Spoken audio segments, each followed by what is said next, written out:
So anybody that knows me knows I'm a huge fan of video, especially for AEC, because it's such a Yeah. great way to like get across who you are and your personality. And, we're always trying to work with people we like, know, and trust. And video is just a really great kind of go between for somebody you haven't really had a chance to work with directly or even meet in person. What role is synthesis playing, or how is synthesis looking at video or video assets? Yeah.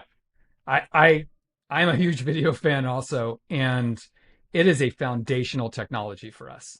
So we've done two rounds of massive investment in video. The second round that we did last year, I should start by saying you upload native video into Synthesis and we transcribe it, but we actually built an AEC specific video transcription model. So it understands all the jargon in the language. So we get ASHRAE, not ashtray, or we get Revit, not rabbit. And I could just go down the list of like all Yes. the stuff that we taught it, how to understand. You can do chaptering, but the thing that's really interesting about video is that it's all searchable within the platform.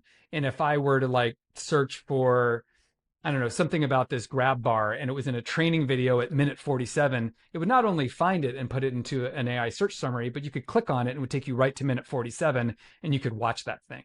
So the ability to like not to have hundreds, I mean, Shepley Bulfinch has uploaded over 500 hours of video this year into Synthesis, primarily for the purpose of making it searchable.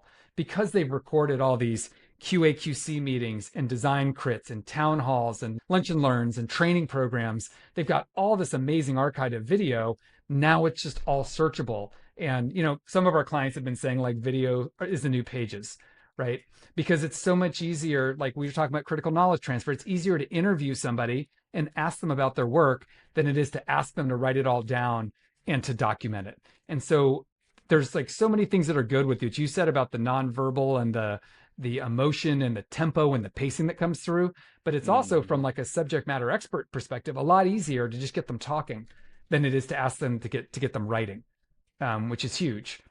Yeah, even if you're not using the video as the thing you're going to publish, Even even if if you're you're not just using it. going to publish it as a paper or as Yes. a whatever. Yeah. And so you've got that option. It's either a way station to the knowledge asset you're trying to create, or it's the knowledge asset itself.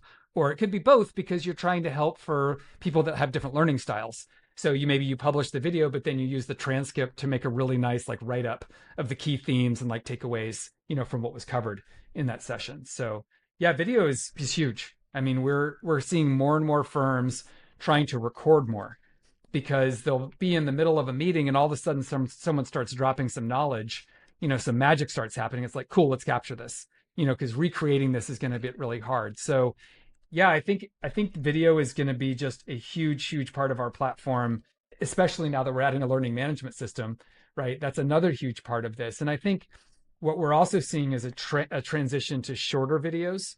A lot of times, like the state of the art for internal continuing education was get a subject matter expert to talk for 50 minutes to an hour on a topic. Great, you get your AIA continuing education units or your PE credits or whatever it is. But that's not necessarily the best learning experience. It's kind of like easy to put that together. But what we're Mm. finding is people building, like, let's do a 15-minute session instead. How about that? Let's not make this thing an hour long, or maybe do three 15-minute sessions, over time. Which one thing that's interesting if you start thinking about videos as knowledge assets is they can become liabilities as knowledge changes really quickly. So now there's Oh, something at interesting. minute 50, right, which isn't true anymore. It's not as easy to edit a video as it is to edit a page and go fix that issue. So shorter Hmm. videos also carry less risk. They're easier to make. They're less of an ask. And so that transition to shorter videos has all kinds of momentum behind it. And those are just a few of the reasons. There's other reasons that make sense too. Yeah, there's a couple photo and video YouTubers that I follow. One guy in particular I was thinking of did this whole breakdown of how this particular camera works, and then all the pluses and minuses, and they did a firmware update. And now all of a Exactly. sudden the camera works very differently, and all the things that he was like, "Oh, this I wish this worked, but this is how the workaround," and oh, Yeah. never mind, that's not a thing anymore. So you had to just Yep. create more and more content Right. around that. Right. So if you make it Um, more modular, right? So instead of being like, I'm just going to make this up, if that were a 30-minute review, maybe it would have been smarter to make 10 3-minute segments instead. So that if the change is in module 9 of his little thing, he can just swap out that 3-minute piece or whatever it is. you kind of can de-risk it by like spreading it out.